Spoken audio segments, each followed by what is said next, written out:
नमस्कार दोस्तों, आज की मेरी कहानी है स्त्री की विडंबना। तुम्हें कितनी बार बताया है, मेरे तैयार होने से पहले मेरा नाश्ता तैयार हो जाना चाहिए।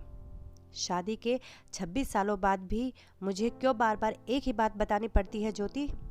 तुम्हें क्या है? तुम तो आराम से घर पर रहोगी, मुझे काम पर जाना पड़ता है। तुम हो कि हमेशा बेवकूफ़ जैसी हरकतें करती हो। अगर तुम यह जानबूझकर करती हो तो याद रखना, मुझसे बुरा कोई नहीं होगा। आज भी दीपक का पारा चढ़ा हुआ था। इन कटु शब्दों में अपना गुस्सा उतारते हुए बिना कुछ खाए ही घर से चला गया। ज्योति के लिए दीपक का यह बेवजह का गुस्सा कोई नई बात नहीं थी।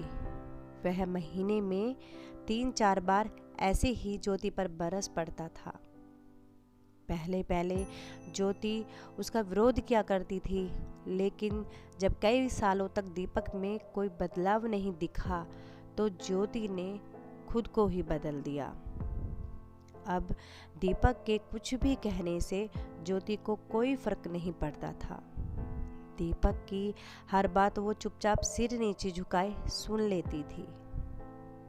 शादी के पहले 6 साल तक ज्योति ने पूरी कोशिश की थी कि दीपक को बदला जाए, लेकिन फालतू का गुस्सा करना और बाद में ज्योति को भला बुरा कहना, यह मानो जैसे उसकी आदत बन गई थी।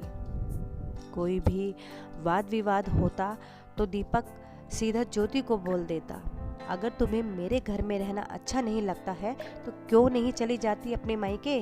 क्यों रहती हो मेरे साथ?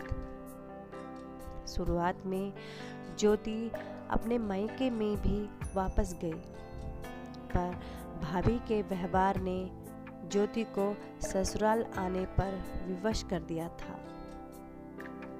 ये सब कुछ होने के बावजूद ज्योति दीपक के साथ रहती थी, क्योंकि उसे अपनी बेटी की फिक्र थी। समाज और लोग क्या कहेंगे, यह भी तो उसे देखना था।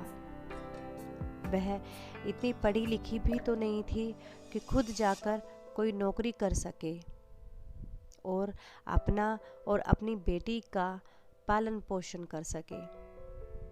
ज्योति और उसकी बेटी इन बातों को सुन सुनकर 25 वर्ष निकल गए।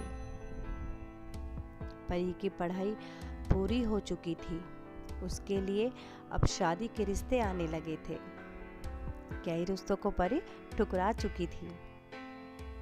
2-3 महीने के बाद एक अच्छा रिश्ता आया और रिश्तेदारों और पहचान के लोगों ने भी लड़के के बहुत गुणगान किए थे।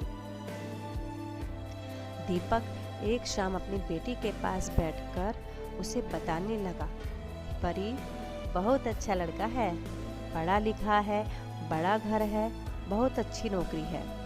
ऐसे रिश्ते बार बार नहीं आते बेटा, इस बार मना मत करना।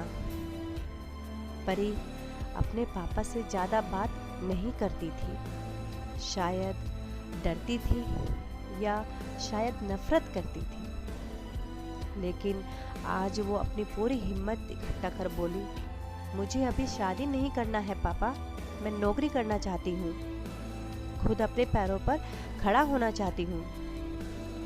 हाँ, तो इसमें क्या बड़ी बात है?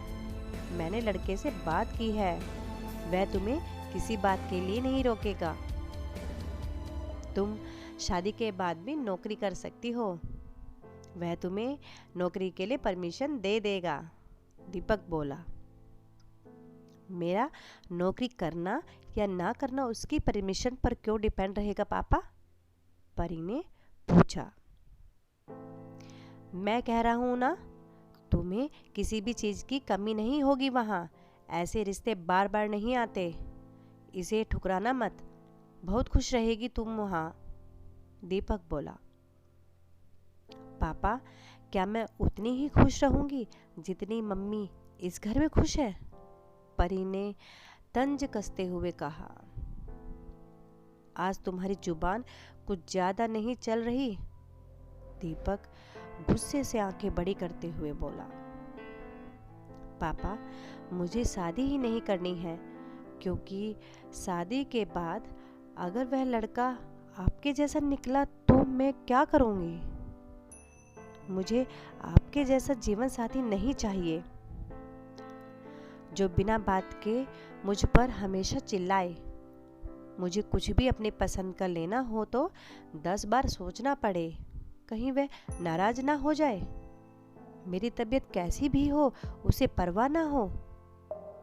थोड़ी रोटी सी मोटी बन जाए तो घर सर पर उठा ले। उसकी चेकबुक ना मिले तो भी मेरा ही दोष निकाले, और हर छोटी मोटी बातों पर मुझे मायके जाने के लिए कहे। परी ने अपना दिल खाली करते हुए पापा से सब कह दिया।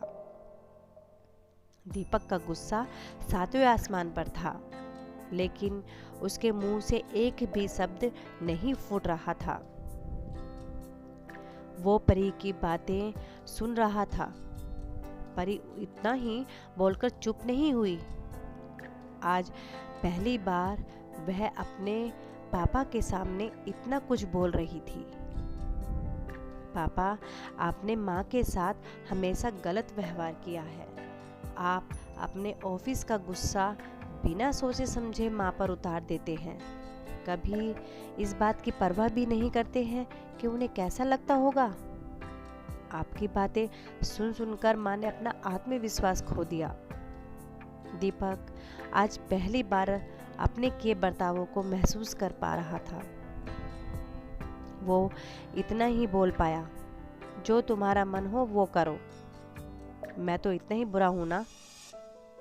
परी ने दीपक का हाथ पकड़ा और बोली, पापा, मुझे सिर्फ एक सवाल का जवाब दे दो।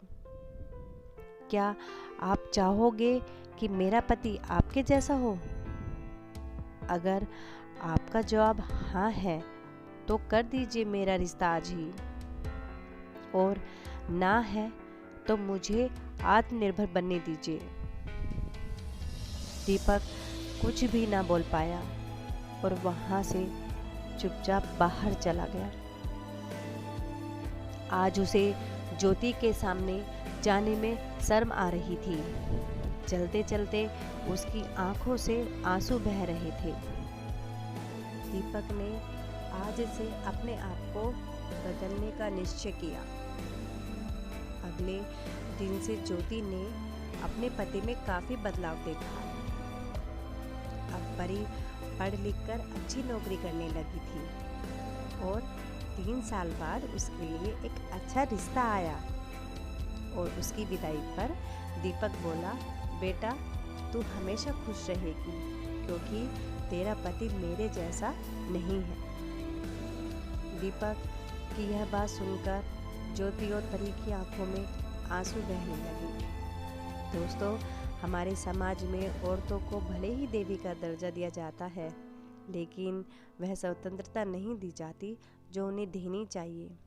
उन्हें बचपन से ही बताया जाता है कि वह पराया धन है। माँ बाप का घर तुम्हारा नहीं है, पति का ही घर तुम्हारा घर है। जीवन भर यह बातें बता बता कर उन्हें ससुराल भेज दिया जाता है, और एक दिन किसी छोटे में छोटे झगड़ों में ससुराल वालों से उन्हें सुनना पड़ता है कि इस घर को छोड़ दो और मायके चली जाओ। अब आप ही बताओ दोस्तों, ऐसी स्त्री का सच्चा घर कौन सा है? आखिरकार वह किस घर को अपना कहे? हमेशा की तरह मेरी पूरी कहानी पढ़ने के लिए आपको धन्यवाद। दोस्तों, उम्मीद है यह कहानी आपके दिल को छू गई हो गई। अगर मेरी कहानी आपको पसंद आई है तो मेरी कहानी को लाइक करें, अपने दोस्तों के साथ शेयर करें, और अभी तक अगर आपने मेरा चैनल सब्सक्राइब नहीं किया है तो मेरे चैनल को सब्सक्राइब करें। धन्यवाद।